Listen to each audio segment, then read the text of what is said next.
नाज़रीन इकराम, अस्सलाम वालेकुम। उर्दू टीचर में आपको खुशामदीद कहते हैं।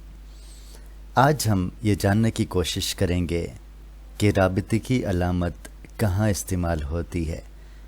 जैसे कि सामने पेज पे आप देख रहे हैं, मैंने राब्ता लिखने के बाद इसकी जो अलामत है इसको 2 डॉट के ज़रिए यहाँ पे वाज़ह किया है और यही राब्ता की अलामत है। तो ये कहाँ इस्तेमाल होती है ये अलामत, ये आप जान जाएंगे आज।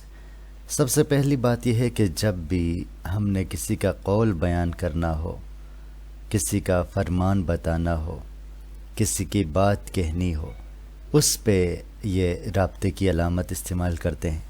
मिसाल के तौर पे आप देखें, कायद आज़म ने फरमाया, उसका फरमान देने से क़बल हम यहाँ पे 2 डॉट लगा लेते हैं और फिर हम आगे जो है उसका जो फरमान है, उसकी जो बात है वो हम लिख देते हैं।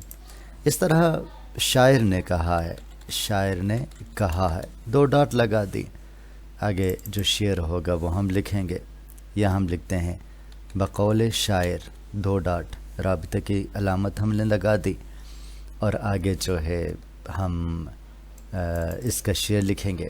और याद रखें, जो हमारे तहकीक करने वाले स्कॉलर हजरात हैं वो इस बात को याद रखें कि जब भी वो कोई इक़्तिबास देते हैं यानी हवाला देते हैं तो इक़्तिबास देने से पहले ये 2 डॉट ज़रूर लगाएंगे, राब्ते का इस्तेमाल ज़रूर करेंगे।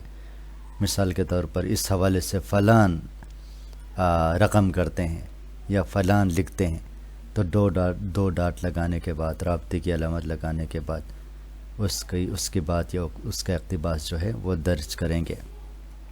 अच्छा, ये तो क्लियर हो गया कि जब भी हमने किसी की बात कहनी हो, किसी का कौल देना हो, किसी की शायरी बयान करनी हो तो हम ये राब्ते की अलामत इस्तेमाल कर सकते हैं।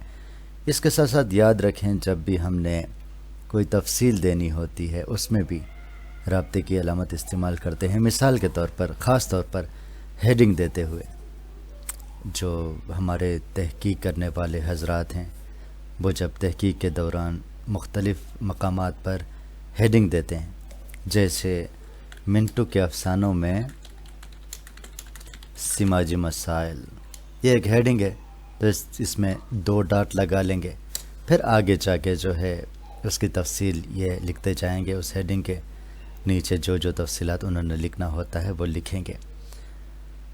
और इसके अलावा किसी भी सवाल का जवाब देते हुए उसमें भी ये अलामत इस्तेमाल की जाती है।